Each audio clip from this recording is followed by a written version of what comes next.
You beat me. I did. I will give you host duties though. Okay. You might want. Dervish, how are you doing over there in the UK? Okay. Good, I hope. There you go. Make host. All right, thanks. You're now host. And what you might do is when Mass Moody Co-host. let him be co-host, so you've got both of you under Got it. control. Hey guys, let's get started off slowly as we should have Chris Hurn confirmed he'll be able to make it with us today, so he'll be with us in a few minutes. Dervish, this won't be particularly helpful for you or for any of our Canadian members, but we'll start with that, and then probably do about 30 minutes, and then shift to being more focused on all of our other issues here.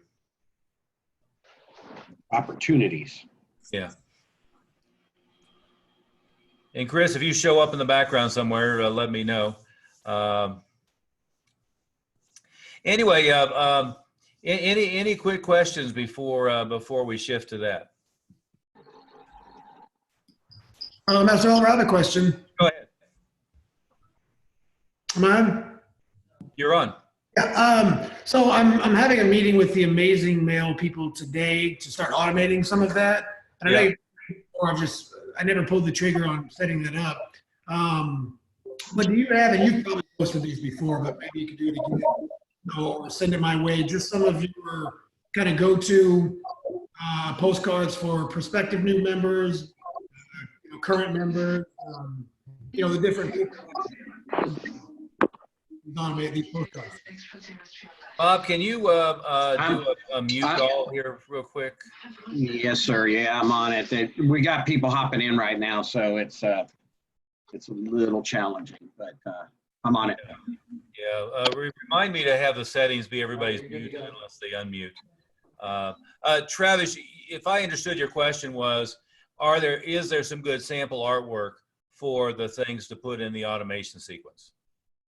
Yeah, and just the copy that you use in these for, when somebody comes into the system, because my automation is the, texting, calls, emails, and all that, but not much on the postcard side. The only postcard mail marketing that I'm doing is kind of like a blanket marketing to prospective people in the area, but not people that have opted in or current students. And getting set up with the Amazing Mail people today to have some designs that I can just put into place with that system.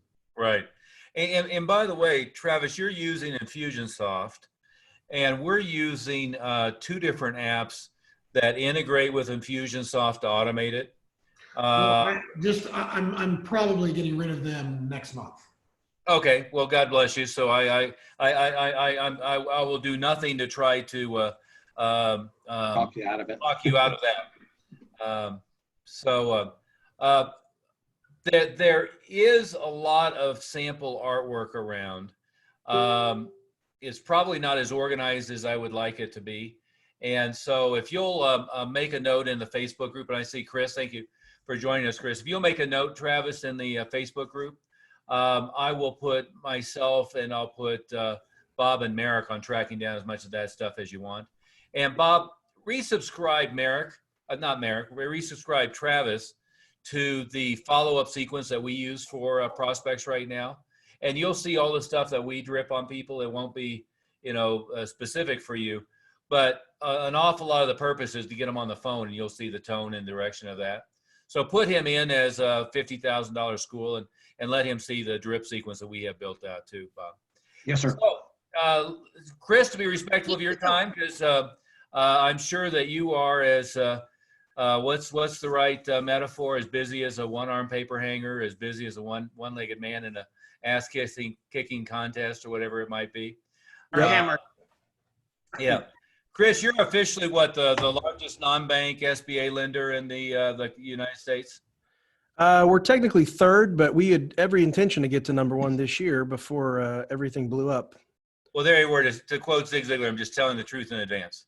That's right. That's exactly what you're doing. And you're right. As busy as you can ever imagine, take it times 100. And that's kind of where I'm at right now. So I just want to tell everybody, I do have a hard stop at 2:30 and I'm apologetic about what happened. I think it was earlier this week. It might've been last week. I don't know what day or time it is these days much anymore. So it's, I've worked straight for almost a month, about 100 hours a week, because I've been involved in all aspects of PPP. Well, that's always a happy problem in these times because there's a lot of people sitting home with no job doing nothing. Yeah, well, they don't do nothing. They call me and they email me and they search for my mobile phone number and they text me and they Facebook message me and they LinkedIn me, they comment on my YouTube channels, all to try to get to me to find out where their personal Paycheck Protection Program loan is, as if I'm the guy in the corner with the printing presses cranking it, and it's not quite the case. And I also have a few other things on my plate. I'm fighting about 7 fronts right now, if that's any indication. And normally, Stephen and I have known each other a long time. I'm a little calmer. I'm a ex-Midwesterner, but boy, my blood pressure, I don't think it's 160 in 3 weeks. So, Chris, I think we've officially known each other for 15 years. at least, If yeah. I'm counting right. Yep. And you've done a bunch of good stuff for members for us over the years, as well as for me. But let's get to the heart of the matter here. Okay. Everyone on the meeting here is a martial arts school owner, Yep. more or less in the range. We've got some Canadians and, people tuning in from England and so forth. And I already told them it's going to be for them. Right. But, Yeah. Don't send me the deals for PPP deals from England or Canada, please. Exactly. Yeah. But to the mostly they fit a profile of $250,000 to $1 million single location, Okay. or $750,000 to $3 million 2 or 3 Okay. unit locations, Right. and usually have fairly small payrolls and rents in the range of $3,000 to $6,000, $7,000 per location, more or Okay. less. They Right. give you the profile. Sure. And let me just turn it over to you. Tell us what you know and what they should and shouldn't do and how this is working. Okay. So, the PPP is a provision, Division A of the CARES Act, which was the largest dollar amount piece of legislation ever signed into law. This Friday will be 2 weeks ago, I think. Yeah, 2 weeks ago. And it authorized $350 billion of new lending authority through the SBA 7A program, which I happen to be one of only 7 non-banks who participate in that program, who have been licensed by the government. It's quite an arduous process. There's only 7 of us that are functioning and are for-profit. There's a couple or a few that are non-for-profit and 1 that's not functioning. So I compete against banks and credit unions all the time under normal circumstances. There is no difference in these loans, these PPP loans, no matter what lender you go to. Okay. So it's all about who do you like, who's specialized in doing this, and who's got the speed to get the deals done. That's really what it comes down to. The loans are basically, it's very simple. It's 2.5 times your payroll, your monthly average payroll. And we ask at Fountainhead, that you send us 4 documents. Okay. You can go to our website, fountainheadcc.com/PPP. And the documents are the 2483, which didn't exist 2 weeks ago, didn't even exist 8 days ago. And that is the borrower application. Okay. It's 2 pages. It's 1 page front and back. You submit that. You submit your 940 from 2019. Okay. That's your annual payroll that you're reporting to the IRS. You submit a payroll report if you have it, or something else like that, that can substantiate that you were in business and were paying employees as of February 15th. Okay. And the last thing, for anyone who is a 20% or greater owner of your business, you send us a copy front and back of your driver's license. That's it. You send it to us, you get in the queue. That's a complete submission as far as we're concerned. You are certifying on the 2483 form that all the questions, you're actually coming up with the loan amount. It's your responsibility. Okay. under, I imagine, penalty of perjury or something, the federal government. You're saying that you're using these for payroll as well as other allowable expenses. And I'm going to come to that in a second. But the bottom line is you submit that to us. The lender has to review it, make sure that it's adequate in terms of verified documentation, and then we submit that. This is where some of the confusion is out there. We process it, okay, which means we're submitting it to SBA's technology platform to secure a loan number. That's your authorization. That's your approval. Okay. There actually is a document called an authorization, but what I'm saying is that's your approval. You get a loan number. Okay. You're locked in. You're locked in with that lender. In fact, you're certifying that you haven't submitted the 2483 to multiple lenders. So be careful not to do that. And if you do, and you get locked out, the lender is going to know it right away that that's what you did. So be careful. Don't do that. And then from there, we actually just got partial guidance last night about 6 p.m. on what will be allowable to close these loans. We still don't have full guidance yet, but it's coming. And then we would close the loans. Now, the problem is there's a lot of confusion out there, and you know, obviously this administration and Congress really wants to try and help, which is wonderful, because, you know, the last time we went through something that was fractionally like this 10 years ago, we bailed out big corporations. We didn't think about the little guy until quite a ways after, which was unfortunate because you all make up 47% of the national payroll. And this time, this Congress, this administration wanted to help the little guys, and they define you as with less than 500 employees, basically. There's a few exceptions I don't need to go into right now, but that's the focus of this. There's $350 billion of lending authority for these loans. To give you some perspective, that's about, well, there's a bill that's also just been started being drafted that's would extend this program to the end of the year and would add another 250 billion. Let's just assume for sake of argument that they do that. That'd be $600 billion for less than 9 months, which compares to, that's about 20 times the best year SBA 7As ever had. And I do mean a year. So in 3/4 of the time, we're going to do 20 times. So it's, you can imagine, that's why I made the comments about my blood pressure and all the other stuff. I've been involved from the very beginning. I'm a resident of Florida. I didn't grow up here. I'm from the Midwest, but my senator is Chairman Rubio, my senator is Chairman Rubio. He is the chairman of the Senate Small Business Committee, which I'm sorry? Somebody's saying something. We need to mute him, sorry. Oh, okay. Okay. We'll come back to questions in a minute. I'll get my preamble out of the way and then let you guys fire away at me. Okay. So basically I was very involved. I've testified before the Senate committee before on small business, the House committee. I've known Rubio for a long time. I know a lot of his senior staffers, and we've been involved from the early days. Probably somebody wants to mute themselves if you're not talking.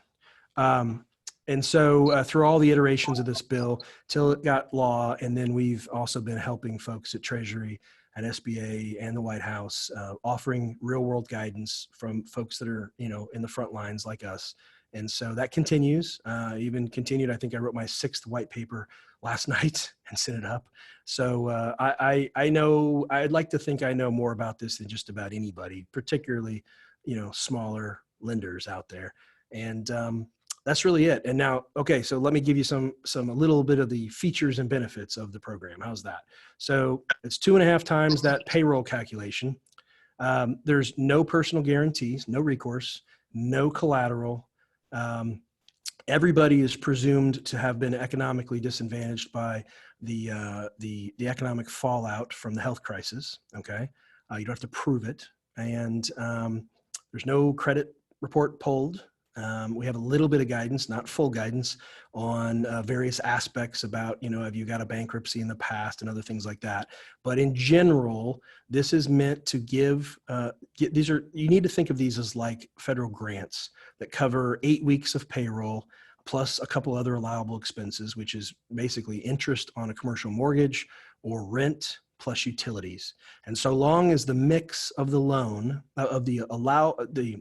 the use of the proceeds, okay, is 75% payroll, 25% those others I just mentioned, then the intention is that it will be forgiven in full, okay? So pretty remarkable. Whatever's not forgiven, with a tail, if there's a little tail left over, okay, let's say you can't hire back all of your staff if you've furloughed them, or if you haven't furloughed them yet, you keep them. You will have some prorata. What am I trying to say? I'm tired, guys.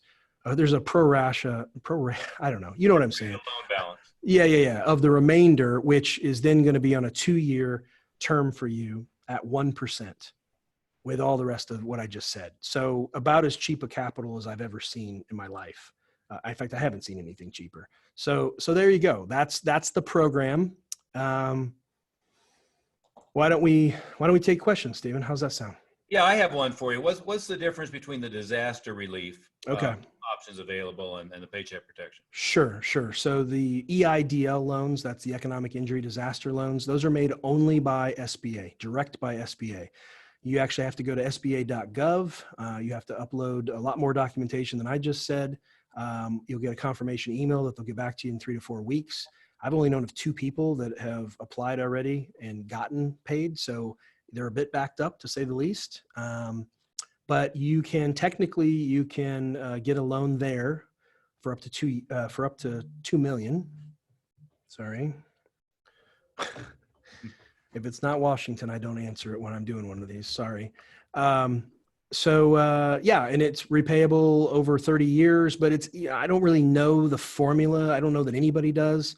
So, it's worth perhaps going down that channel as well as the PPP. You just have to make sure that the use of proceeds is different. And what I mean by that is if you want to get this basically 8-week grant to cover payroll, facilities expenses, and utilities, then that's what you're declaring. That's what you're using it for. Whereas the EIDL, which is direct to SBA, you could claim other damages, so to speak, and see what happens. Okay. There were early iterations of the bill where you had to pick one or the other. The final bill that became law actually allows you to do both. And you actually can also get an EIDL grant up to $10,000.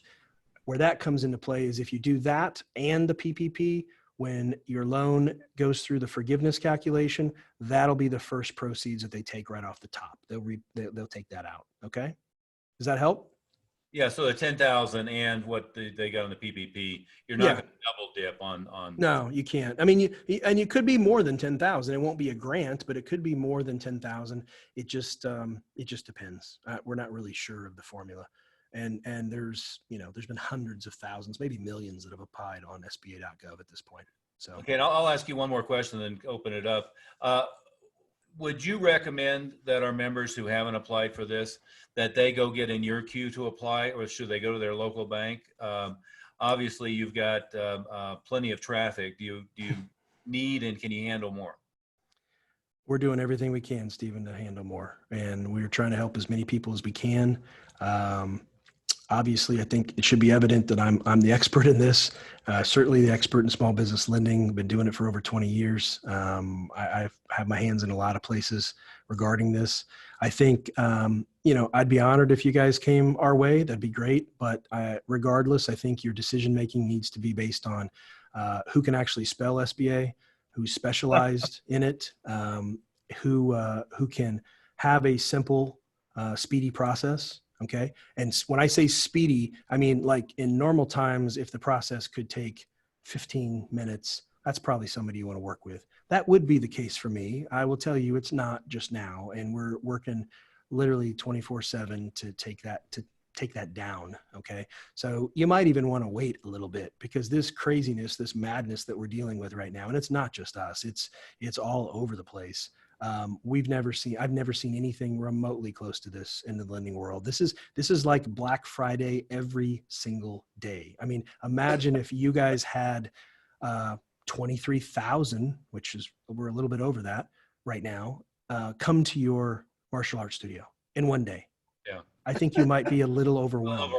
Yeah. And I think your people might be like having meltdowns and nervous breakdowns and crying. And we've dealt with a few of that stuff. So we do have some reinforcements coming in. I'm trying to pull all my people off the phones because they can't. We pride ourselves on being very responsive.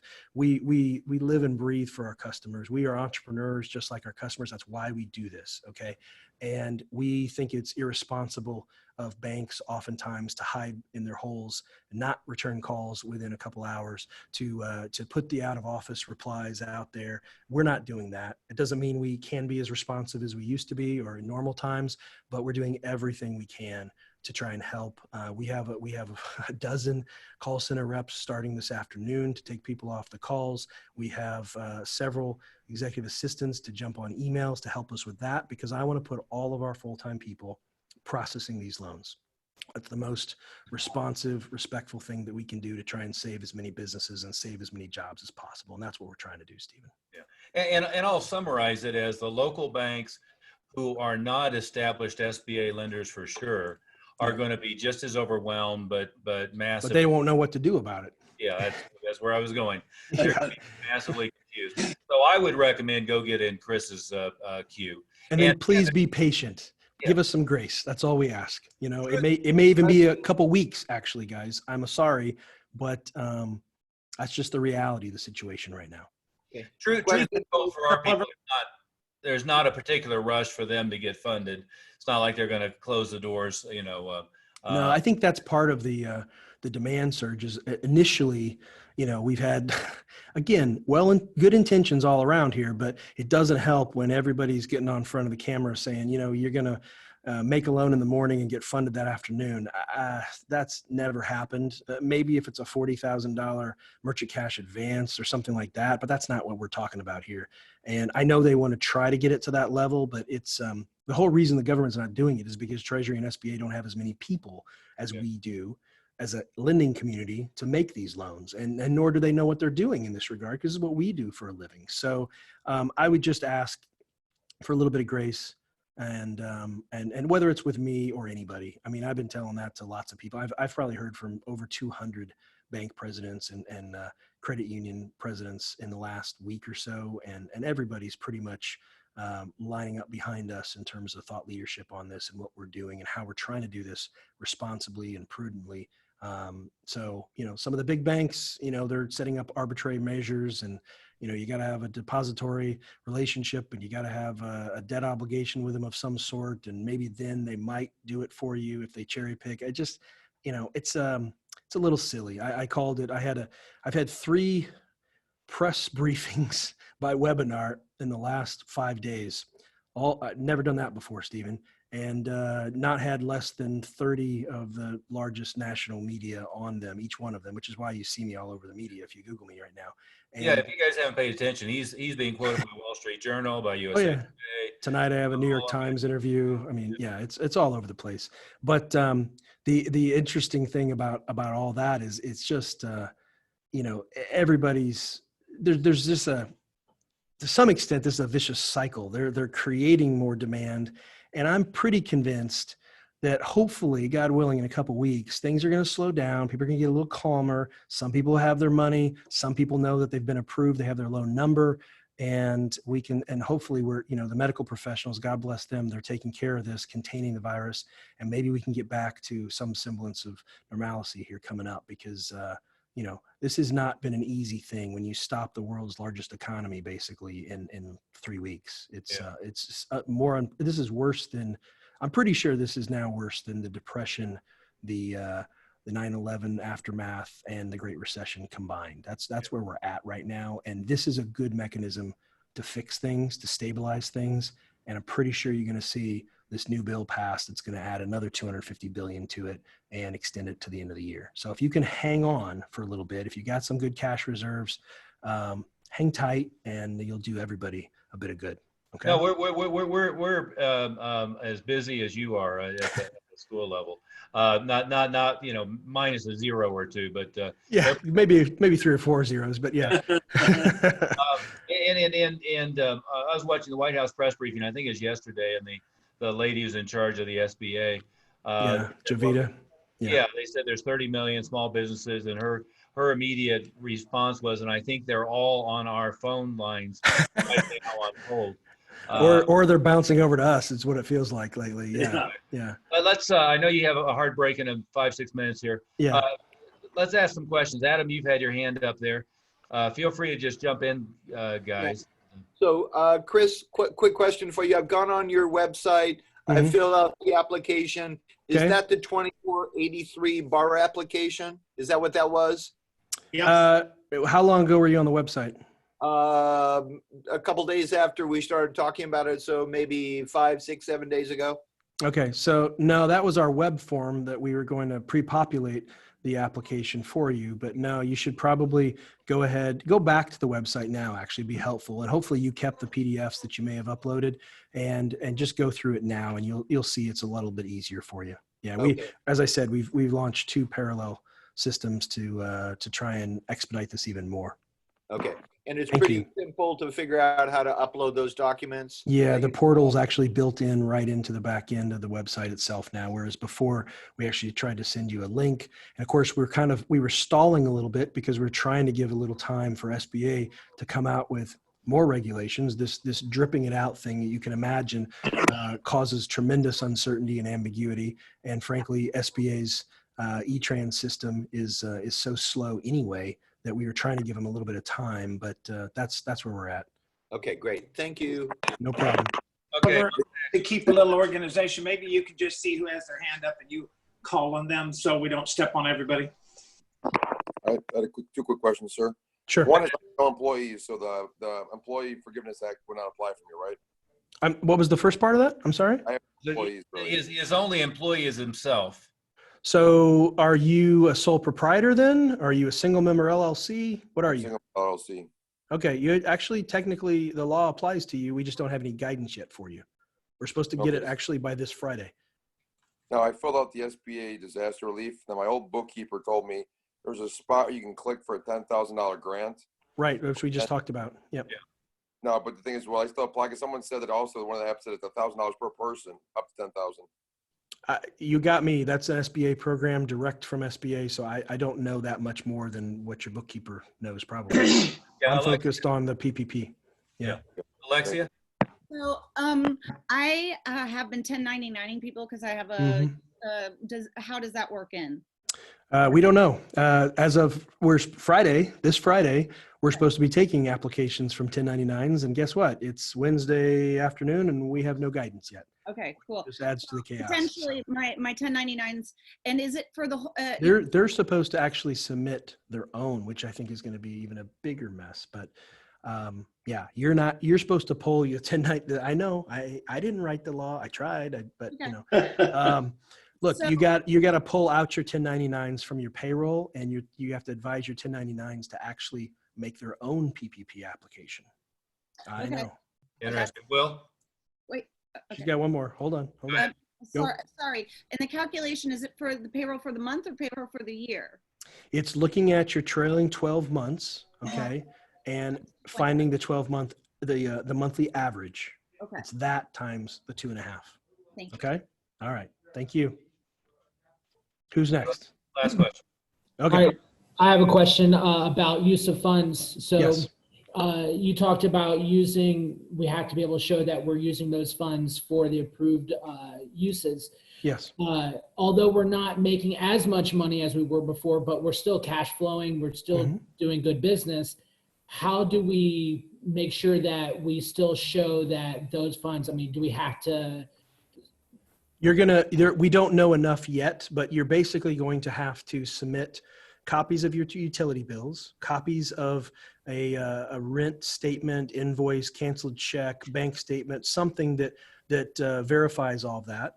Along with, you're going to have to submit your payroll report and/or your 941 or something to that effect. And then again, when we have more guidance from SBA, I, as the lender, will actually look at that documentation and make a certification to SBA that this is eligible for 100% or 75% or 50% or whatever the number is. And I submit it, and then they will forgive you accordingly. We don't know what the whole process looks like yet, but that's what's in the law, and that's what's partly in the regs so far. So for just a little bit of clarity, so it doesn't matter if those funds are commingled with our operating expenses, and that operating expenses are used to pay everything. As long as we receive the money and we show that we're paying the rent, paying our payroll, we're good. Yep. You're good. There's some lenders out there, some banks who would like you to open a new depository account so they can, boost their their deposit numbers to show whatever. I don't know why. And they want you to fund it into that. You don't have that issue with us. We don't even need a depository relationship. I know how much of a hassle it is to open a bank account to begin with. We don't need to do that. You just need to prove the documentation that's required, submit it to the lender, and we'll do the certifications and you're good. Okay? And one little thing about your process on your site, because Yes. I had originally gotten in your queue a week or so ago, Right. and I believe I have what was the form from the government and did it and signed it. Is that what was originally or what is most needed now, or do I need to go back and resubmit? You should probably double check because that form from the government has only existed since last Tuesday night, not last night, but the previous Tuesday from Treasury. SBA updated it last Thursday. There's going to be another version of it. Fortunately, you're able to do either version that exists right now, which again adds to the confusion. And so that's what we're dealing with. So I apologize in advance. Good legislation is rarely rushed, and yet that's what we've had to do here. So you definitely should applaud your public servants for what they've tried to do here, and certainly give a big hand to SBA and Treasury and the lending community because they are doing everything they can, myself included. Yeah. Chris, I know you have a hard break. Yep. And you've been very, very, very helpful. Thank you so much. And I hope it was. when things calm down, we'll have you back to talk about normal routine of business. I sure would love that, folks. I appreciate it. I hope everybody stays safe and healthy. We're going to get through this. Help's coming. Okay? Chris, thanks for gutting it out, man. Try it. Thank you. All right. Bye. Thanks, guys. Well, on to new topics, but hopefully that was helpful. Anybody here who is thinking or who has had a dip in their revenue flow, we've got to get you off your ass and fix that. Because you should have an increase in your revenue flow, not a decrease in your revenue flow. But other than that, if the government's throwing around what'll be, many trillions of dollars, you might as well scoop up a little bit of it and utilize it for otherwise very healthy and worthwhile activities. Let's start at the top here. Let's do a show of hands. Everybody who has made massive marketing shifts and are aggressively doing all the marketing activities that we've recommended, raise your hand. Anybody who hasn't yet, raise your hand now. Okay, you got to get at it. What we are seeing, and I'm amazed, and a bunch of you are on the meeting here. What I'm seeing, and frankly, I'm shocked, is that email is working great. Now, keep in mind, you got to 2 or 3 times a day with that, beat it to death. Public elementary, middle schools, high schools are very receptive for sharing your free virtual offer right now. We have seen the news media is just crazy. And by the way, Chris wasn't exaggerating. He is all the time, Wall Street Journal, testifying in front of Congress. He's, Don, you mentioned you saw him in USA Today and 2 or 3 other places this week. But one of the things that he's always doing appropriately so is he's out there in the media as the SBA expert and knows more about the SBA than the people in the SBA know about the SBA in most cases, at least in his niche. But we know that the press is very receptive to positive adaptation, small business success, small business adaptation, teaching kids activities, physical activities from home, remote adaptations, using Zoom effectively in a non-traditional way. All of those types of stories, they're very receptive to. So and by the way, you have to be right now working double your normal effort, not shifting back and you're just happy that most of your students have tuned in on Zoom. But if you're not using direct mail right now, you're making a gap. If it was me, I wouldn't be sending direct mail to an elementary school. I'm guessing that maybe other than an administrator or 2 and the janitorial staff, nobody's there. But I would be using direct mail to residences. They're bored, they're checking their mail, they're checking their email. We've talked about already this week. The stat I heard, that Master Moody was from you, was that Facebook is up 641%. Yeah, so 6.4 times normal engagement. YouTube is up 1,000%, right? Master Moody, do you have any updates on click inventory and search traffic on Google? I bet it's all over the board right now. It is all over the board. It depends on your area and it depends on the particular keywords. Yeah. So for each of those, we got to individually go and modify what the traffic is. And for some, shift the budget over to something else. Yeah. But what we certainly know is if you just go out there with your normal martial arts school marketing, everyone who sees it is going to assume, well, we'll think about that in June when things get back to normal, but things aren't normal, they're shut down, right? And by the way, an awful lot of businesses that are open, just anecdotally within my small circle is, Jody was assuming that Chipotle was closed, that Noodles was closed, that, fast casual restaurants were closed. Well, they're all, not all, but those are open, for carry out, not for take-in. But people are assuming that you're closed down. And so if you're doing your normal stuff, if you have your normal Facebook ads out, if you have your normal Google ads out, if you take them to a landing page within your website or a lead pages page or something, and it's just your normal offer, they're all going to assume this is great. It doesn't apply for the next month or two, right? So therefore, it'll be very non-responsive. However, the stuff that you're doing with the virtual offer is extremely responsive, unbelievably responsive right now. But you've got to do a lot. We know that direct mail directly to the household is working. We know that email is working unbelievably. First time in 2 years, people are reading their email because they're looking for notices from their work. They're looking for notices from their bank. They're looking for notices from their kids' school. All that stuff is working. We also know that with the schooling remote at home, that the communications coming from the school is being read quickly. We also know things like Peach Jar and stuff that ties into the school district that's putting out notices is being read. So it probably has the same 600% or 1,000% increase in readership over what it would be doing normally, right? So the press is I can't put a number on it, but probably 10 or 20 times more responsive than they would be normally.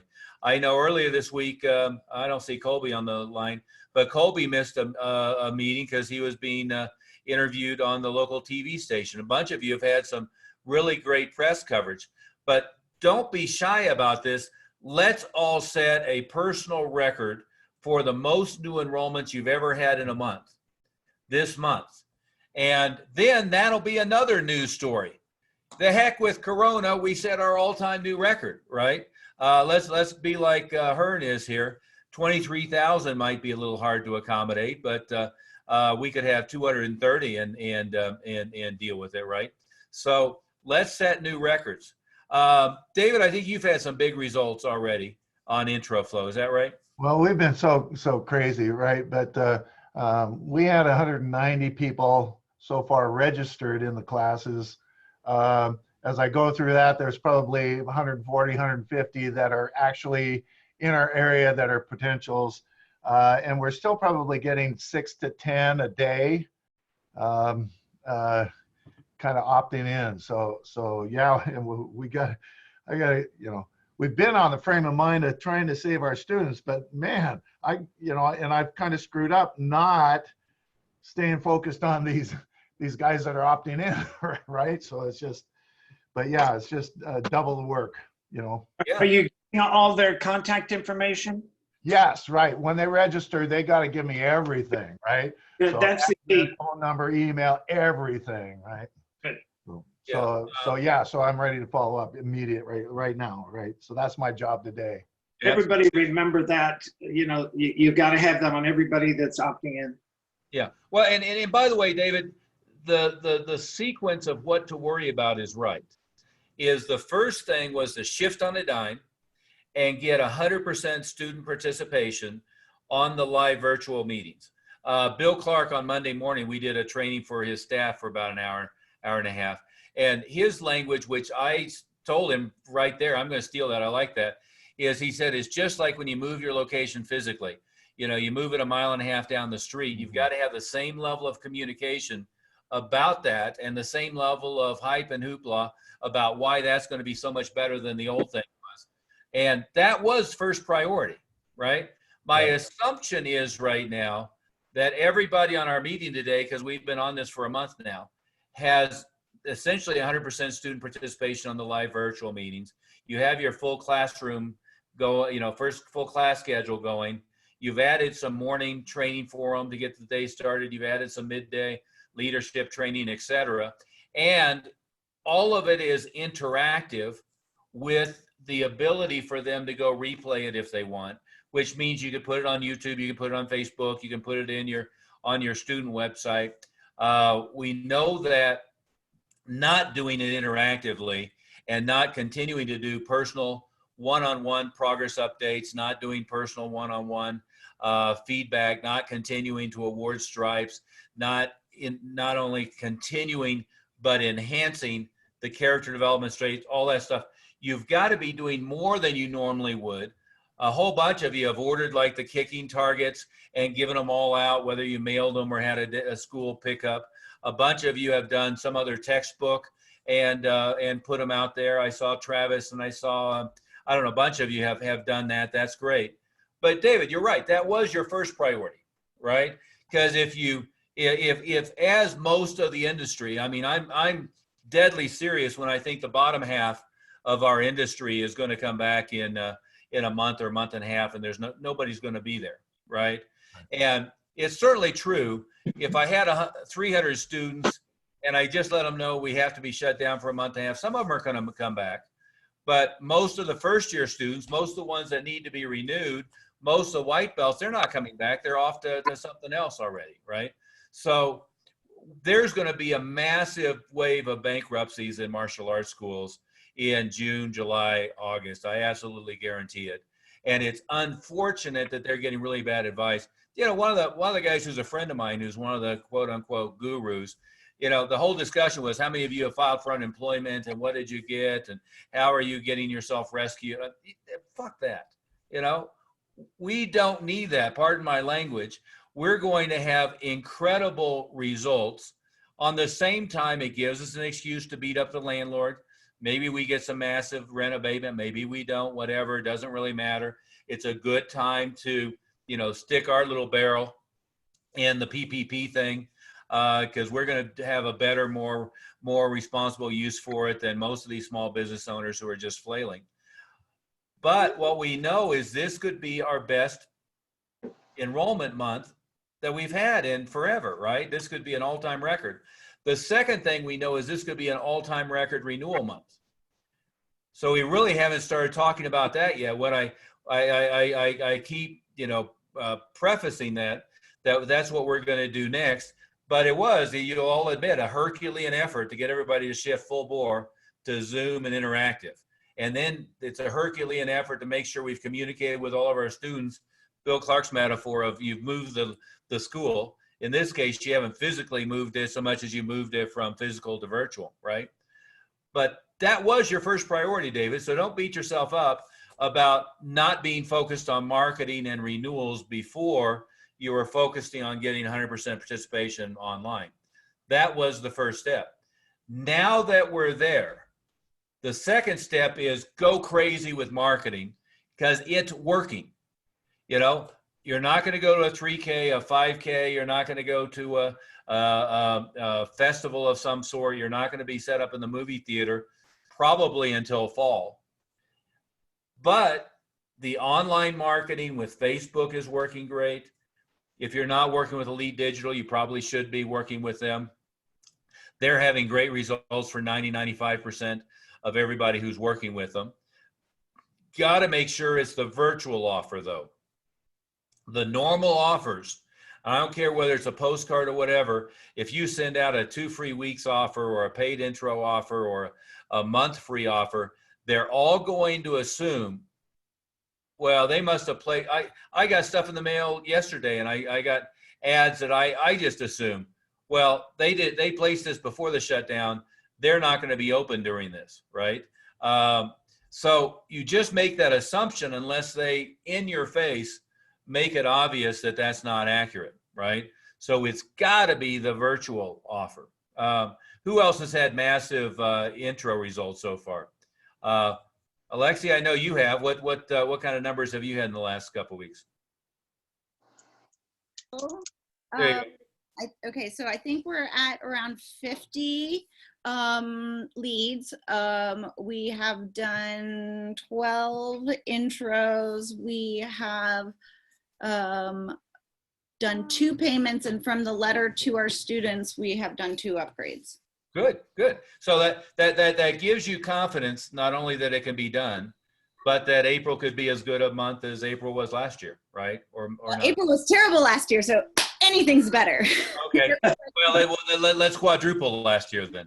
I didn't actually have a studio at the time. I was like dancing at other people's locations. It was awful. Okay. Well, then this is going to be like a startup month. Yeah, exactly. There you go. Paul, I saw you had your hand up. Tell us about it, Paul Pendergast. Yes. Well, I think it's since March 27th when we flipped our ad over. Right now we're at 185 leads, and then we just booked about 40. I think it's 45 appointments. And That's this 10 days.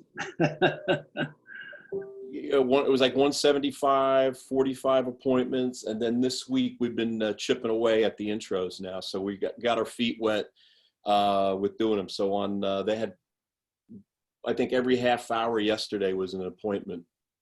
Excellent. So we started with the process with one-on-one conversation. Second lesson, we're going to do a mini class, intro class, and then we're going to do a progress check. So yeah, we're just getting our feet wet. But it's I probably got more traffic in the last two weeks than I probably had all year. I think it's Just try to keep it the same, Paul. You know, sometimes when we're in this kind of situation, people want to reinvent their steps. Do it the same way. Second lesson, they take their regular beginner class, and then after that, you're going to reschedule them, but you're going to pull those that you want to talk to, set an appointment that are in that class. Yeah, it's definitely forcing us to be, stay on point. But when you're doing the intros, I'm sure as everybody's finding out, there's so many distractions in the house between the sibling or the dog or the cat, so it's tough to kind of bring them back in. To find you can have that you can lock that door. Yeah, like I said, we're being creative and innovative, and we're probably changing the lesson plan, tweaking it a little bit because of what it's presenting to us. But the traffic has been good, and we're dialed in for we got to plug some holes. Where is it coming from predominantly, the intro volume? Elite Digital. Okay, so it's predominantly coming from the Facebook. Yeah, Facebook. I mean, it seems like every day I have a dozen or so leads.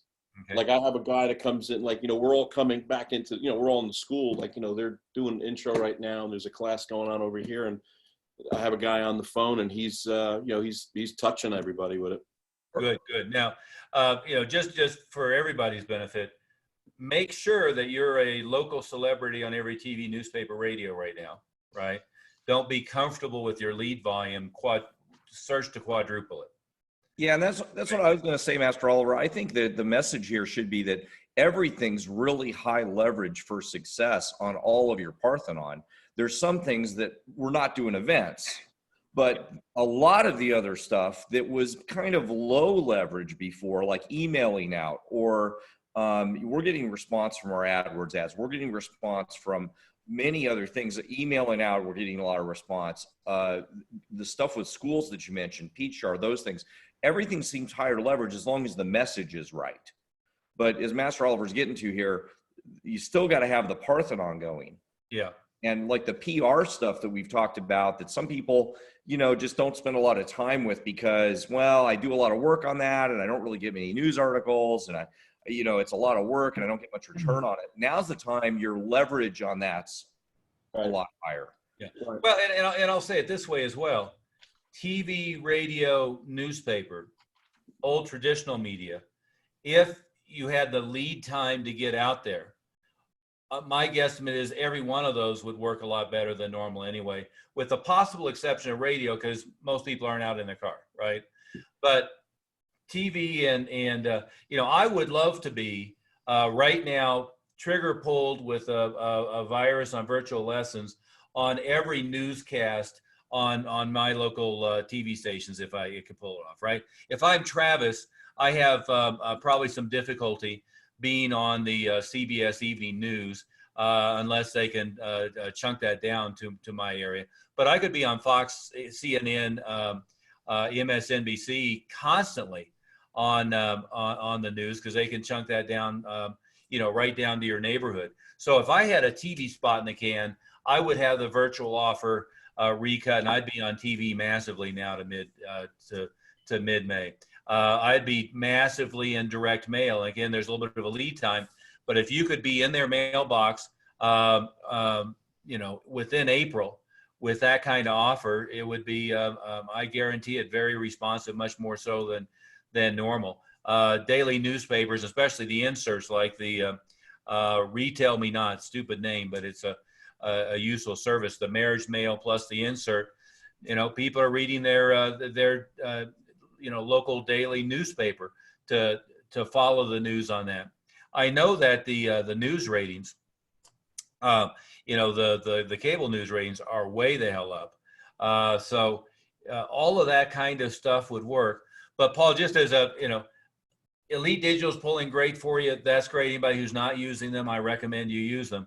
But also make sure you're hammering your old prospect list. Make sure you're hammering the reactivation list.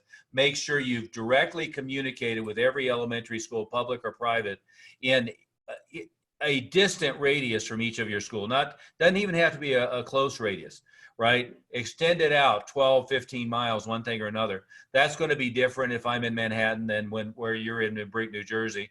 And it's going to be different if I'm in small town Tennessee or small town Florida. The more rural area, the wider radius I'm going to go. But I would hit every one of those schools and communicate with every teacher, every PE teacher, every principal, any administrator I could, and get that virtual offer out to them all. Right. On another note, sir. To anchor what you said about the PR, I got a call yesterday from our friend Walter Anderson. He's up in the New York area, and he wanted to know how. And nobody here knows who Walter Anderson is. Walter Anderson, for years, was the publisher and the editor-in-chief for Parade magazine, which is the #1 distributed magazine in the world. It's the one that gets inserted into major daily Sunday newspapers. And he's he's retired just recently, a key member of the Condé Nast organization, which not only published Parade magazine, but Vanity Fair and a bunch of travel magazines. I'm trying to, Vogue, I believe. They've got a huge portfolio of magazines. So he's a heavy hitter in the publishing world. He was the one responsible for putting June Rhee on the cover of Parade magazine, as well as Joe Lewis at one time. But anyway, you were saying, Master Smith. Yeah, and so I kind of told him what, he asked me how we were doing, and I started telling him about all the stuff we were doing for the students, the online and character development stuff. And he was so impressed. He said, you should be contacting your radio, TV, newspaper, magazine, everybody. He said, that's the kind of information that they need right now, that they're looking for. Well, he's the top guy in the country, editor of the biggest magazine, and is telling me that, and I said, well, Master Oliver's right on target with you, because he's been telling everybody, go to your radio station, go to your TV, go to your local affiliates there, and let them know what you're doing. Send out press releases, because he said, and he's, again, coming from that expert field that would be eating that kind of stuff up. So he's the one, even before he knew we were doing it, made the suggestion that I should do it, because it would be a great a story. Yeah. And that's like the biggest national stage you can have in the magazine field, is where he comes from. Mr. Oliver. Yes, good. But go ahead, Paul. He interrupted you, so stick. No, I know you covered this before, but I just wanted to, after our virtual intro, what's everybody sending to the home? I mean, we've done the phone calls, we've done the postcards. So in the big vanilla envelope that I'm going to send out, is everybody sending the message of the week? Well, Paul, think about it this way. What do you normally give them when they come in for an introductory lesson? Okay. All right. Give them the exact same package. Now, you can give them that exact same package in a number of different media, which if it were me, I would do all of the above, right? You can convert it to a PDF and email it to them. Right. You could also convert it to a web page. An example of that is milehighkarate.com/second lesson. That's exactly what that is, right? I wanted to do what you're doing, like the way you send out your stuff. Yeah. But the rest of the sentence was, you can send it to them as a PDF, you can create a web page, and you can text them the link, you can tell them the link, you can email them the link, and you can put together the big package to mail to them, right? If it were me, I would do all of the above, right? I wouldn't do any one of them, I'd do all three. So the web page example is milehighkarate.com/first lesson and /second lesson. But what I would do is I would overlay and enhance and expand from what you normally do by loading them up with as many testimonials as humanly possible. Especially all of that stuff that you've been posting is up on your social media of Right. the incredibly positive reactions you're getting to the virtual classes, right? Yeah. But the first rule is don't subtract from or change anything. And then when you enhance it with more testimonials, because you can never have enough, but especially focus on feedback and testimonials about how great the virtual classes are. Thank you. You bet. You bet. By the Oliver, way, I have a question. everybody should be getting those. Okay. One at a time. Olga? Thank you. So first of all, I just did our first enrollment finally. The ice is broken. Thank you. It was super easy. So thank you. But anyway, I missed what the professional that was on call earlier, and I asked Larry, but he said he still wasn't clear. So should we be applying for both PPP and the disaster loan? Yes. His answer was yes, you can apply for both. Okay, awesome. His answer was that plus the part that will be forgivable. If you get the $10,000 grant from the disaster loan, that'll be deducted from the forgivable piece of the PPP. Okay.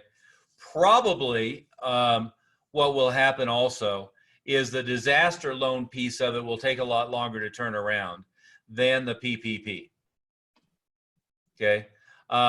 Because the disaster part of it is 100% handled by the SBA.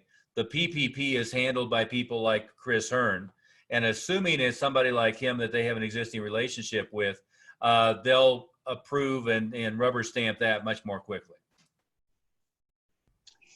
Could we have Olga, since she just did one of the intros, maybe for Paul's benefit and some of the others, tell everybody exactly what you did after that first lesson. What did you send them or give them to facilitate that enrollment, and did you do it on the second lesson?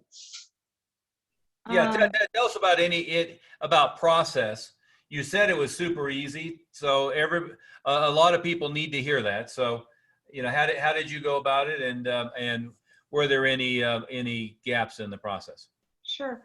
Well, they came in last week as a virtual intro. They were from our Facebook ad. And they did the first class. What we've been sending people is our regular packet that we hand them, with the testimonials and the program description. So we just email it to them in the PDF form. It also has the homework. With us, they do 4 things at home without being asked. So, same thing as usual. Then they were scheduled to come back last Thursday, I think. But they have a new puppy, and the girl got 5 stitches in her face from playing with the puppy, so they had to reschedule. So they came back. They came back this Monday, and then you know, she did the class. It was great. No, they came back yesterday. She did the class, but the dad wasn't there because he was gone taking care of his mother. So we said, well, let's meet tomorrow morning, which was this morning. And I accidentally scheduled it during this call for whatever reason, wasn't thinking. So, and yeah, so both parents were there. We jumped on. I went over everything like I always do. I just, you know, told them about how the program works, that we start with the basic trial program, that then you would go into leadership. You know, basic trial program is there to qualify you for leadership. It's recorded. I can post it. We did a lot of chit chat. That'd be great. Yeah, but pull it and post. And by the way, just, I don't mean to critique you. I wouldn't discuss leadership at the point of enrollment. Okay. I would always be talking about the process towards black belt and beyond. Okay. And we're starting with a trial enrollment. The reason is the more specific you get about like what's next, then they start asking questions about what's next. And then you get into a side conversation that's not necessarily productive. Yeah, just talk about goal setting to black belt. Right. Yeah, well, I exactly. basically explained you start in a basic trial program, and that's to qualify you for a black belt training or leadership program. And that was the extent of it. Eliminate the word program. Okay. And eliminate the or leadership. Yeah, just black belt. That's to qualify you for training to black belt and beyond. Okay. As soon as you say program, it implies a new contractual agreement, a different price, all of that kind of stuff. And then that can take you down a path you don't want to go. Okay. Okay. So that qualifies you to train towards black belt and beyond. And by the way, for everybody, any of you who think what you're doing is different, you know, they're doing a Brazilian Jiu-Jitsu school, right? So there wasn't any groundwork, partner work, any of that stuff physically and in person. It was all virtual. So all of this stuff works, you know, no matter what you're teaching, and no matter where you're physically located. You're kind of out in the sticks in, yeah, not you're in a smaller. We're in the Siberia of United States. I came from Siberia, Russia, and ended up in Siberia, United States. Yeah. No, your weather is much better. You're in Oregon, for God's sake. I saw your scenery. That's no Siberia. Yeah. It's a little better, yes. Yeah. Well, so, and then. By the way, I've been looking at beach houses directly west of you on the Oregon coast. So it's probably a good time to buy. If you buy one, just make sure that, you know, we have access sometime. There you go. There you go. When I'm on top of the mountain in Colorado, I'll leave you the keys. Thank you. We appreciate it. So, well, anyway, and then I didn't do the PowerPoint presentation. I don't know if I should or not. I just held up the piece of paper. I did everything. It's just, you know, in front of the screen. Yeah. And then, you know, I asked them if the wrench is okay. The wrench was okay. I actually, no, I messed up on that. I forgot to do that. And I already showed them the down payment and the monthly. And then I asked them if the wrench was okay. I usually don't do that. Yeah, that's kind of out of order. But post the conference as squirrely as it might be in spots, because it'll give everyone who hasn't gotten really momentum going on this confidence that it can be done. And I'm sure you're very, very fluid, Olga. This is a new medium, so I really recommend that you role play and rehearse a number of times, but do your best not to change anything, right? And Olga, doing it the way you normally do it is great. And then as you get some momentum, if you want to shift pieces of paper that you would show them to, like a little PowerPoint or something like that, that's fine too. Just don't make it complicated and don't change your normal flow of things. Just adapt and practice to doing it on video rather than doing it face-to-face. And remember, any enrollment that they sign up is a good enrollment, okay? You know, for the one who doesn't sign up, then you could be better. And the better it gets, the higher your percentages go. But the good thing that Olga has is the rapport that she's able to develop with the parents. And that overcomes so much. That's why you guys got to, when you watch this video of hers, you'll see how she interacts with them so well. Yeah. And let me shift gears for just half a second here and go through a couple of things. One recommendation I keep making to everyone is Elite Digital on the Facebook advertising. with the recognition that a Facebook lead is going to be different than a incoming info call that's seen 5 pieces of direct mail. It's going to be a little different than a Google pay-per-click lead. A Google lead is somebody who was shopping. A Facebook lead is somebody that you're getting to them, without them out searching for it. So what I personally like much better about Facebook than Google is I like, in all cases, marketing in a vacuum whenever I can. In other words, I like getting to somebody before they're out looking for martial arts. The argument can be made on the opposite side. A lot of the internet marketer types, they love Google and they hate marketing in a vacuum because you have a shopper and that they're ready to buy. The difference is that although they're ready to buy, they're now looking at all of the alternatives, and you've got to make sure you get to them first. You got to make sure you walk them through your process quickly. So we have recommended, I forget their name anyway, but there was another agency that was having pretty good results for a few of our members. I think they came from Jeff Patterson or Travis Took, but it seems like they came out of the gate really well and then it died off. What's been happening with Elite Digital, and my hesitance for originally recommending Elite Digital, is I've been paying them more like $40,000 a month to manage our stuff for 3 years now. And not because I didn't know how to do it, because I spent a couple years ahead of time mastering all of the elements of it before hiring them. The reason I hired them is they pay attention to it every minute, and they are watching the algorithms, A/B split testing. They are doing a lot of stuff to make it work that you won't do. And they are doing a lot of stuff that probably your local guy, who does in your local market, who's a student or a friend or something, isn't going to know to do. So that's one thing. The other thing is, a number of you have been talking to Peter Harnish. If you don't know behind the scenes, I've known Peter for probably 20 years. He's handled all of my financial investments. I've got money coming off the top every month going into it. But I was having the conversation with Master Moody and Mr. Dunn with Peter yesterday, and a couple of things is, one of the conversations we had is as an example is, a classic story, and I'm going to butcher the numbers a little bit, but one of the longest running great results funds ever in the history was the Magellan Fund, and they were getting 11 to 12% under a famous money manager for many years. However, the reality was their average investor was averaging less than half of the return of the fund in general.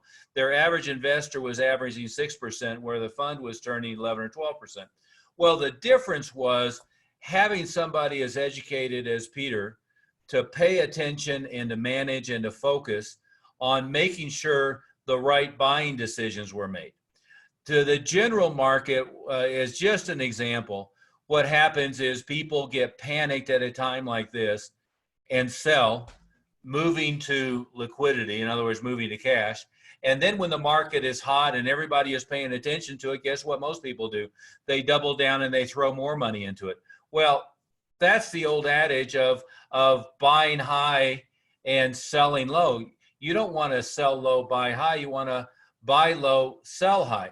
So one advantage of somebody like Peter, who's a very ethical, very focused, paying attention to all this stuff going on. And by the way, he's a top 1%er, which is why I recommend him, is he's number 5 right now of Northwestern Mutual, which is 9,500 agents. And Northwestern Mutual is one of the most respected companies in the world. In fact, Mike Dillard also uses them extensively. So they're one of the most respected companies in the world. But for those of you who have talked to him, he has my highest recommendation from personal experience from 20 years. And I got to tell you, our conversation with him yesterday was kind of enlightening, because I know from experience, we met at his restaurant and went through the list. He just made over 180 calls directly to his client list in the last 2 weeks. He's been directly on following up, calling, rejiggering, and helping people with what's going on. And the comment he made is, he said, well, most of the financial advisors are hiding right now because they don't want to talk to their clients because they're afraid they're going to want to sell things and back out of positions. He goes, first thing, which I thought was just criminal negligence. He said, the first thing I did is I got on my list, and I've spent 2 weeks doing nothing but outbound call to every one of them to make sure, as well as staying on top of what they're doing and looking at their goals and refocus on a quarterly basis. In fact, his joke about me is he just gave up on calling me because I never answered the phone, and he has his receptionist instead email and text me to set appointments for us to meet, because him or anybody else initiating outbound calls to me just doesn't work because I don't answer my phone if I don't have an appointment. But that's another one that the reason I beat it to death a little bit is I know that most of the industry is not very good when it comes to that. There's a few of them that are in the top 5% or the top 1%. And this is one that I happen to know and vouch for personally. That's a top 1%er. And in some of your cases, he's only going to talk to you because you're working with me, because normally he'd want to have a higher asset base and a higher expectation, right? So as a second point is I would highly recommend you talk to him and follow through with him if you haven't done that. So Elite Digital, I have no hesitations whatsoever. They've done a great job for 95% of the clients. And sometimes Facebook just isn't going to work in a region or something like that. They freely admit that, but they've had 95% great efficacy. And Peter is a fabulous resource. The third one is Chris Hurn, and he legitimately is the most knowledgeable guy in that niche, to my knowledge. And he has done a great job of facilitating an awful lot of loans for people that I have put through his pipeline in the past. And he's very upfront that they are just overwhelmed with volume. So don't expect overnight and don't expect a miracle. But he will absolutely do what he says. And he absolutely is as competent as he says. And again, he's the guy that Congress calls in to testify on this stuff. He's a go-to resource for the SBA. He's a go-to resource for many other people. But his specialty is small businesses like ours, not the bigger organizations. So just I wanted to point that out. The fourth thing is we're still on evaluating and considering the May meeting. As my expectation is right now, we're on go. We will see how all of this stuff falls out and shakes out. I would expect to make a decision in the next 3 weeks on whether we need to push that date or not.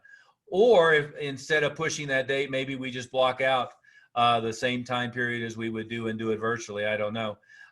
My expectation is by the date that is things are settled down and back to normal in most places of the country. Whether that's true of New York City or not, I don't know. But I certainly think it'll be true of California, Oregon, Washington, Colorado, most everywhere else in the country, maybe short of Detroit, New Orleans, and New York City. So we will make a determination on that, either to push it physically a little bit. As you guys know, we have the meeting at Annapolis at the U.S. Naval Academy that's going to be in the fall. There's certainly no reason to expect there's any blips or anything with that. There's also the Black Belt retreat behind the scenes. I'm expecting that's in full bore, and then we can make a decision on the other. So, questions so far on anything we've covered today or anything else? You do have to unmute yourself. Yeah, Marty's trying to ask a question. Go ahead, Marty. Yeah, I have a quick question. The Facebook ads that people are running, what seems to be the offer that's converting the best? Well, there's two questions of that built in there, right? The offer that's pulling the best right now is the 2 free weeks in uniform, but it's got to be virtual lessons. Again, remember, and I think this is absolutely valid, if they see your normal martial arts offer, they're going to assume that that's after all this craziness is over. It's got to have built into virtual, right?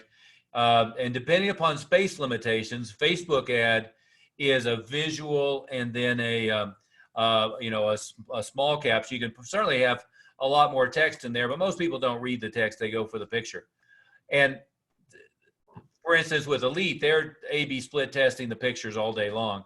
My guesstimate is, I don't have data for this, But if you have a picture of like 22 Karate Kids all standing shoulder to shoulder in a non-socially distanced way, I wouldn't use that picture right now.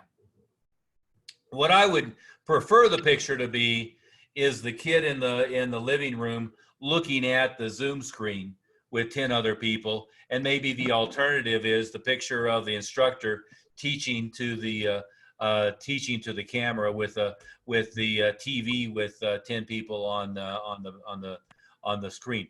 I would opt for pictures like that. Or the family all doing it, mom and the kid with the screen there showing the other people in the meeting. Right. To really anchor in that it's virtual. And by the way, that's a great picture to use in your email. That's a great picture to use in text. That's a great picture to use on a postcard. I would anchor that in. What we know about Facebook is about 80% of the responsiveness is the photo. So you can write the greatest ad in the world that's 3 pages long, and you scroll down and you see all that. But 80% of the responsiveness is whether the picture gets their attention or not. Should we be able to snag an image right off of our Zoom? Because we record all our Zoom classes. Yeah. Well, that's going to be like a gallery shot like this. Right. Yeah, you can just do a screenshot of this. My guess is the picture of the kid and the family training at home, looking at the photo, or the picture of the instructor teaching with the screen in the background is likely to be a better shot. Yeah. Okay, I got you. Okay. You don't know until you test. You don't know until you test. That's exactly right. All right. Thank you, sir. That's why I said my guess is likely. And I can tell you the thing that is great about online marketing, you take for years. I had to do 120 enrollments every month, and most of that was from TV and newspaper. A lot of it was elementary schools, but TV and newspaper for a big chunk of time. And your testing cycle in that is built in years, not in a day or two. Your testing cycle on Facebook is it's doing it in real time, right? That's what's so much different now. Is we used to have to just take the best guess, and I hired ad agencies to do TV commercials, and then I put them together myself. In almost all cases, my best guess was a lot better than the agency's best guess when it came to that day and era. What happens nowadays with a company like Elite Digital is they're letting Facebook determine what's the best, because they're putting it out there and they're testing and they're paying attention to the test results every hour. Great. Thank you. Bet. The other thing I make sure everybody does is on their website, make sure the offer, I've been advising everybody, make sure the offer does mention, you don't just say, special online offer, free karate 2 weeks. Everywhere. Reference, at home, virtual, live, something, of that nature, 2 weeks free. I think we don't know that's the scope of this in terms of getting enough data to test is even then a little challenging, but make sure the offer speaks to that as well. Okay. Yeah. And by the way, I just posted in the Facebook group that recording we did last Wednesday of the Eventbrite, and then the material you covered, Master Moody, on the Rev Marketing student portal. Right, and that portal's awesome. I've been using it. My students love it. Yeah. So make sure you take advantage of that. It's pretty cheap. Okay, 1 or 2 more questions. Go ahead. Will. Master Oliver, I have a quick question, and it's a Zoom tech question. When you do a breakout room, are you able to video or to record that breakout room? No. Do you know? No. Yeah. That becomes we've never been able to get it to record anything but the main room. Okay. And there was another question in the Facebook group. The question was, can you run from one computer 2 separate meetings at the same time? The answer, the best I've ever figured out, is no, because you're running from the app on your computer, and it'll only allow 1 meeting at a time to run. Master Smith, your answer was predicated on it's a breakout room, not a complete separate meeting. So, to the best of my knowledge, Yeah. well, no, but keep in mind what the answer is is if we're in this room and we decide to do a breakout, and we can do, I don't know how many breakout rooms, but several. So if I push half of you over into a different room, then you're running 2 separate classes, but you've got to aggregate them into one place and then separate them out. Plus, the recording is not happening in the breakout rooms. It's only happening in the main room. And I don't know of a workaround on either one of those things. If you're going to have like a room going over here where you're doing intros, and then you're going to have a black belt class or a blue belt class, what you would need is a laptop or a desktop or an iPad or something running the meeting for the intro. And then you would need a different computer, a different thing running it for there. When you do the breakout room directly, frankly, you're also going to need that, right? Because if you're going to put an instructor in the breakout room, the instructor in the main class can't be running off the same system. So you'd want to put the instructor in the breakout room on an iPhone or an iPad or an Android tablet or a desktop or something. And you'd want to keep the main room on whatever you started the meeting with, right? So if you think procedurally, we do it periodically. But if we decide we want to put a group of people to talk about PR with Don Southerton in a room, and then a group of people to talk about enrollment conference with Jeff Smith in a room, and we did breakout rooms that way, I would still, or Bob would still, be running the meeting from the primary device, and then they're in the breakout room on a different device, and in this case, in different states, having that separate meeting. Master Oliver, could you maybe do a screen share and show them on the Zoom menu there how to find that breakout? No, you keep asking us to screen share a video of the video that we're running, which is practically It's super easy. It's super easy. If I can figure it out, anybody else can figure it out. It's right at the bottom. It just there's 4 squares. I know the screen share is easy. So there's the screen share. So now you've got the screen share, right? Except I can't see the Zoom meeting thing because it shuts down. You can't see the Zoom meeting. There you go. Hey, there's a nice screen. You can't see we like that screen. Oh yeah. Now you're getting my naked models wallpaper. Yeah, you can't see the Zoom meeting controls when you're Zooming, which I complained to Zoom about directly, and they. Yeah. But it's what is you trying to figure out, Jeff? Oh, of the person that asked how to do the breakout room. Yeah, there's a button down at the bottom. I was trying to get you to explain to them where it was. Well, my question wasn't on how to do it. It was about recording it because, like, we've got intros in our class this afternoon, and we want to grab them.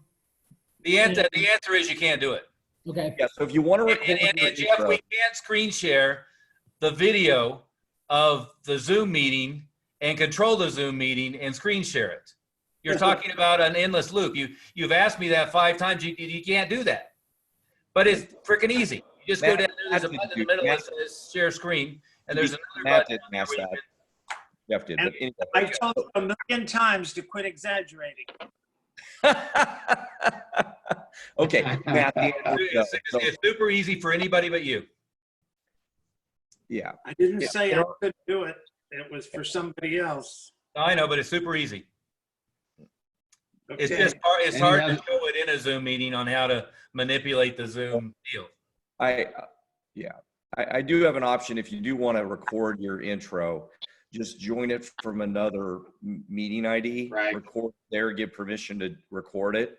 You just give permission to record it. Break out your other account, so you just have another account. Yeah. Right. Yeah. It's free. Break that out in your Zoom meetings, and you can have another angle on your camera if you like. And then hit record that way. So you can record, like, for example, you guys see me use the iPad here sometimes, and I draw on the iPad and do things. That's another Zoom account I have. I can ask to record, and then the host can give me permission to record. And then you can record the meeting through the other Zoom account that you have. Yeah. And you could use your smartphone to do that too. I mean, to run another breakout, another meeting room. Yeah. I do believe the controls are a little easier on a desktop or a laptop than they are on It gives Yeah. you the option, yeah, on a desktop or laptop, it gives you the option to record to the computer or the cloud. On the iPad or iPhone or Android device, it'll only give you the option to record to the cloud. Yeah. But yes, so that would be the option, Matt, if you want to record your intros. We've been a little more complicated. We just have a separate meeting room for intros and a separate meeting room for that. So we're not flipping them. We're not manually doing that, but we don't want to get too complicated here. But we You just call them and say, and walk them into that other meeting room? Yeah, and we have a campaign we send them, and we send them a link, and we send them just like we used to send them a map to the school and information, and we send them, here's the link, and we have a place for them to go. So it's really, really easy for them to know exactly what to do. Plus we call them as well, exactly at the, time, and we walk them through, even though we've sent them that information, so that we make sure, hey, we're, getting ready for our meeting, or for our first black belt lesson. So we wanted to walk you through what to do today. We did an integration with Calendly. So with our Facebook ads, which is giving us a really high conversion rate of leads to intros. And now we're working through, because yesterday we were booked every half hour, and Monday and Tuesday every half hour with intro ones. So now they're going Everybody's to hearing that, right? Everybody's hearing that, right? And so now we're starting the intro twos, and hopefully the enrollment's starting in half an hour. That's why I was asking about the breakout room for recording, so then that way I could see what I did. Yeah, if you just do a breakout room in the same room, it doesn't record. And we've tried, we haven't figured out a workaround. Yeah, I have too. I don't think you can do it. So don't waste time on it. Yeah. Okay. Yeah. I have the solution is just have a separate room for intros and not. Yeah, and the calendary thing is just a comparable to Schedule Once. So that integrates with Zoom. Schedule Once integrates with Zoom. A number of different apps integrate with Zoom. But, oh, by the way, what you were saying is your landing page, which is using probably our lead page account, then integrates with Calendary, so that when they're opting in, they're scheduling an appointment, right? Which again is a comparable to Schedule Once. And probably, I don't think there's much difference between the two. I'm just more familiar with it. It's lighter than Schedule Once, and we opted to do that because we typically use Schedule Once on all of our other platforms, but we didn't want to have to rebuild anything, so we just did Calendly until all of this blows over, and then we just turn Schedule Once back on. Well, and Elite Digital uses Calendary, so they're very familiar with that. And they use lead pages. Again, we're letting them use our account to clone and duplicate the lead pages, so they're very familiar with that. So it as long as it's working for you. Now, I just want everybody to hear, you're going back to back to back to back to back with intros. Where are most of them coming from, by the way? It's all Facebook. All Facebook, okay. We've had, in the last 2 weeks, though, we've had 3 web leads, but we've had over 50 Facebook leads in 2 weeks. And out of the 50 Facebook leads, we've had 30 some odd appointments. Excellent, excellent. And I want everybody to hear that as well, because if you're having a low conversion to appointment, it's you, it's not the leads. It's the first. Our show rate for that intro one is about 60%. Excellent, excellent. By the way, this is no different than we get somebody to go to a movie theater or a live event the first time. They say, oh my God, I flooded myself with flaky leads. Hardly anybody showed up. Well, the problem was the follow-up from the person. It wasn't the leads. This is the same thing. Okay. Any last question, or can we call it a day? Going once, going twice. Bye. Bye, guys. Tomorrow.